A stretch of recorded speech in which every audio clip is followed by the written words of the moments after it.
আমার দয়াল নামে এত মধু আমরা রে কইরাছে জাদু গো।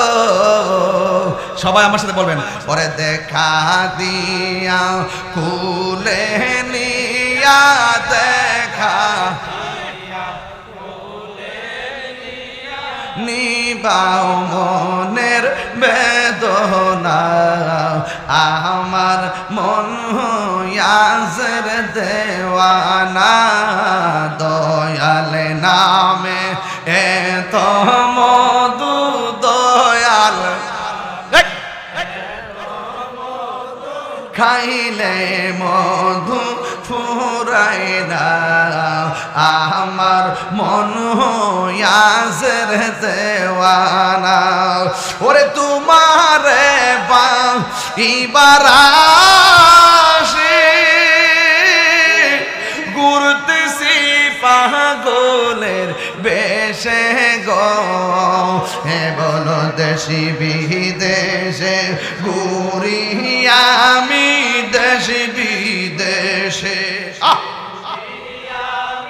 বইতে তাহার ঠিকানা আমার মন হইয়াছের দেওয়া না বলুন মুর্শিদি নামে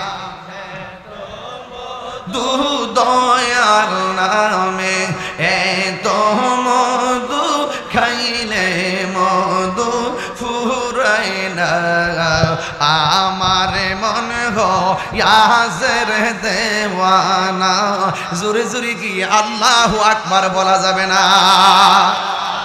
এই মুহূর্তে যদি কেউ আমার আক্রমণ করতে আসে আপনারা কি করবেন? হ্যাঁ আচ্ছা বাবা বউ আরে বাপরি বাপ দেখেন কি অবস্থা। এখন তাইলে এইটা হইলো মুসলমানদের চরিত্র। কোন জায়গায় যদি কোনো মুসলমান কোনো আক্রমণের শিকার হয় তাহলে আরেকজন মুসলমান তারে সহযোগিতা করার জন্য যেতে হবে। এই যে ফিলিস্তিন যে মুসলমানরা আক্রমণ হয়েছে আমরা বাংলাদেশে কি প্রতিবাদ করি নাই? ঢাকা শহরকে আমরা যাই নাই? বিভিন্ন এই বড়ুরাতে কি প্রোগ্রাম করি নাই? চাঁদপুর হাজীগঞ্জ কি প্রোগ্রাম করি নাই? জুয়াগে প্রোগ্রাম করি নাই?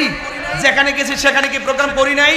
এই জন্য নিয়ম হলো যেখানে পৃথিবীর প্রত্যেকটা মুসলমান হলো একটা দেহের মতন, যে কোনো জায়গায় মুসলমান যদি আঘাতপ্রাপ্ত হয় আরেকটা মুসলমান তার পাশে দাঁড়াতে হবে। কথা বলেন ঠিক কিনা? ঠিক এইভাবে যখন নবীর সাহাবী তার পিঠের মধ্যে আঘাত করলো, জিহ্বার মধ্যে আঘাত করলো এবং জিহ্বার মধ্যে পুরাইয়া দিল, তখন নবীর একজন সাহাবী খবরটা পাইয়া দৌড়াইয়া চলে গেছে ওই সাহাবীর কাছে, যাইয়া বলতেছে, হে পাগলা সাহাবী তুমি কাকে ভালোবাসো? আমি আল্লাহকে ভালোবাসি।